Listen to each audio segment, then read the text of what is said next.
Warm greetings, Africans. How are you guys? I hope you guys are well. I'm well, guys. Okay, guys, let's talk about the latest developments surrounding the former public protector Busisiwe Mkhwebane.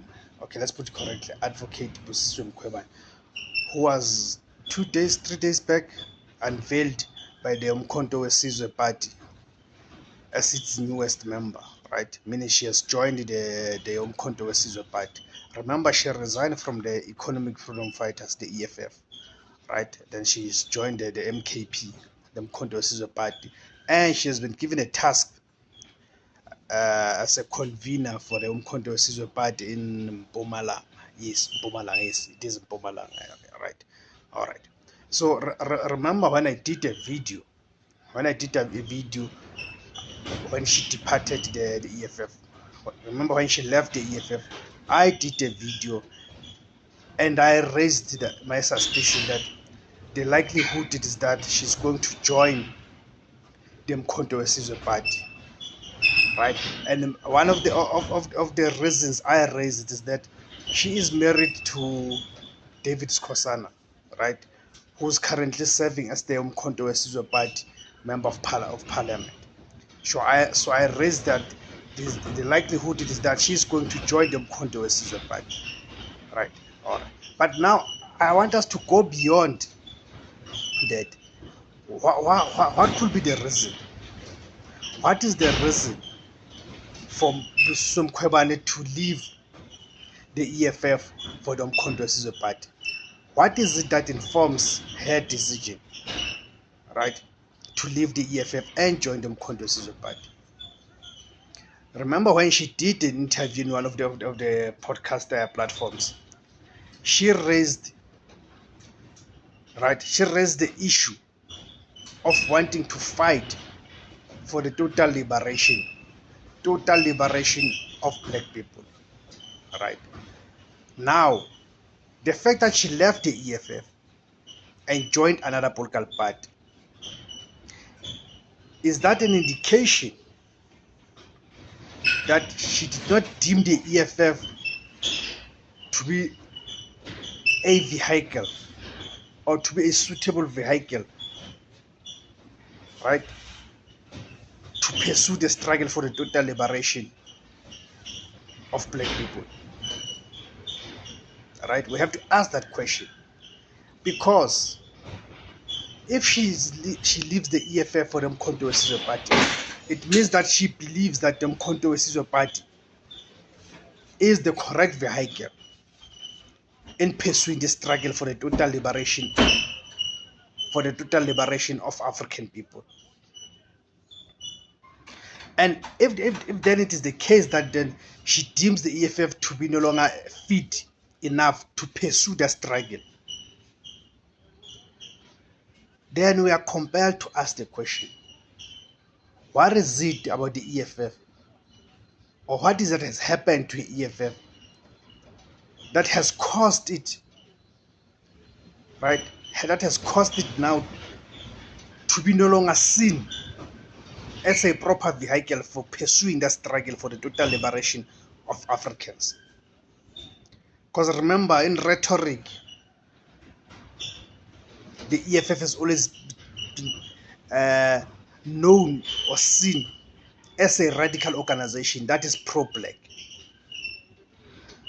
But of late, seeing all these prominent individuals leaving the EFF, these are the individuals who have always said that they believe in the struggle for the total emancipation of African people. Then we have to ask, where did the EFF go wrong? Right? Where did the EFF go wrong that has derailed it from being a vehicle for the total liberation of African people? All right. It means along the way, something must have gone wrong to be having all these people who joined the EFF, because they believe that the EFF is a vehicle, for championing the struggle.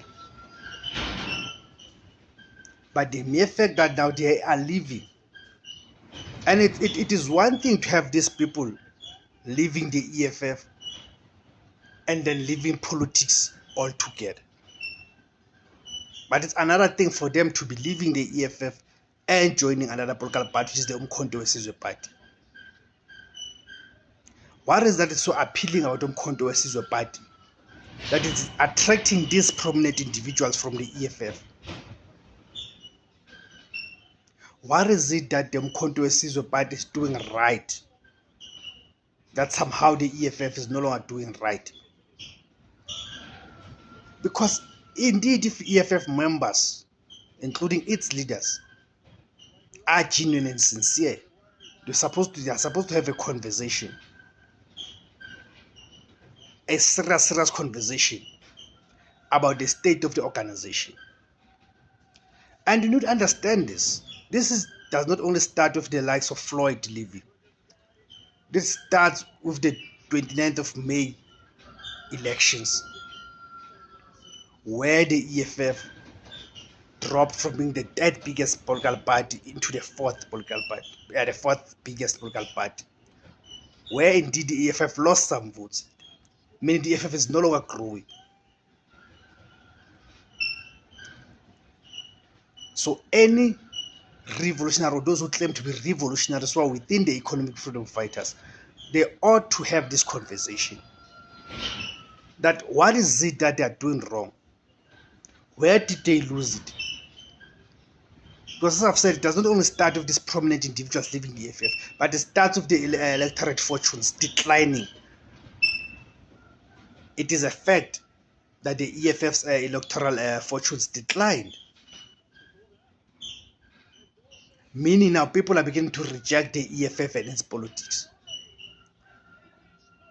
So the question should be, more especially since when the EFF is going to its national conference, which is called the National People's Assembly, the NPA, in December. If they are serious about the EFF survival, they ought to be having this conversation. They ought to have this difficult conversation. That is it because of their messaging, or is it because of how they conduct themselves? Because we cannot shy away from the fact that how EFF members have been conducting themselves, it is very problematic. It is very problematic. Look at how they behave, especially on social media platforms such as X, formerly known as Twitter. They've been behaving like hooligans who throw insults, who cannot hold any debate, be it any intellectual, political, or ideological. They are unable to do that. They always resort to insults. And some of us warned them prior to the 29th of May 2024 elections that this kind of conduct, it is alienating the people. It is alienating the potential voters. Right? It is not necessarily about the messaging, that what is it that the EFF says, but it is in terms of how they conduct themselves, especially against those who hold a different view from theirs. And here I'm not talking about white people. I'm talking about black people, progressive black people. Progressive black people have not been spared from the insults of the EFF members. So the public is beginning to reject those type of politics. You see? So the EFF ought to have this honest conversation. That how do they go about correcting that and developing a different kind of a cadre, a different kind of a member who's able to hold an intellectual, ideological, and political discussion without resorting to insults and mischaracterization or misaligning of those who hold a different view from theirs. You see? So that's the only way the EFF will be able to survive. You see?